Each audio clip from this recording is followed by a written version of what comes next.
ভারত থেকে অবৈধভাবে কিছু মানুষকে বাংলাদেশের দিকে ঠেলে দেওয়ার চেষ্টা বা পুশিনের ঘটনায় বেশ কিছুদিন ধরে সীমান্তে থমথমে পরিস্থিতি বিরাজ করছে।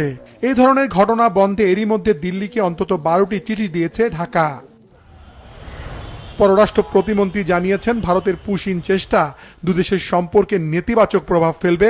দিল্লিকে এমন ঘটনা বন্ধের বিষয়টি জোরালোভাবে জানিয়েছে পররাষ্ট্র মন্ত্রণালয়। নাগরিকত্ব যাচাই বাছাই করে ফেরত আনার একটা প্রক্রিয়া আছে, সেই মেকানিজমটা ফলো না করে যদি এই পুশিন প্রক্রিয়ার মাধ্যমে কাউকে ঠেলে দেওয়া হয়, সেটা কিন্তু একেবারেই গ্রহণযোগ্য না।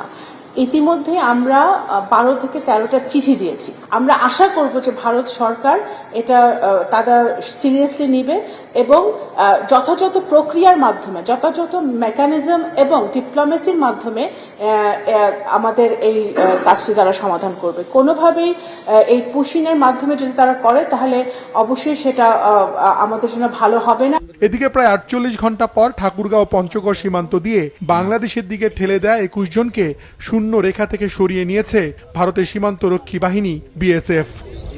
বাংলাদেশের সীমান্তরক্ষী বাহিনী বিজিবি জানিয়েছে, গেল কয়েকদিন ধরে রাতের আধারে পুশিনের চেষ্টা করছে বিএসএফ। তবে সতর্ক অবস্থানের কারণে ঠেকানো গেছে এমন অপতৎপরতা। মাইকিং করতেছি, তারপরে বিএসএফ কে মাইকে অনুরোধ করতেছি যাতে অবৈধভাবে এইভাবে রাতে অন্ধকারে যাতে পুশিন না করে। ভারত সীমান্তের কাঁটাতার বেড়া সংলগ্ন এলাকায় যে তাদের সীমান্ত লাইটগুলো ছিল, এগুলা সময় সময় তারা অফ করে দিচ্ছে বা বন্ধ করে দিচ্ছে। তো সেটা দেখে আমাদের আরো আশঙ্কা হয় যে কোনো পুশিনের চেষ্টা হতে পারে। সীমান্তে নজরদারি বাড়াতে 11 জেলায় আনসার সদস্য মোতায়েন করা হয়েছে। পুশিন ঠেকাতে রাত জেগে পাহারা দিচ্ছেন স্থানীয়রাও। এদিকে পুশিন ঘিরে উত্তেজনার মধ্যে আজ থেকে দিল্লিতে শুরু হয়েছে দুদেশের সীমান্তরক্ষী বাহিনীর মহাপরিচালক পর্যায়ের 4 দিনের সম্মেলন। মাশরুক রাহাত, মাছরাঙ্গা সংবাদ, ঢাকা।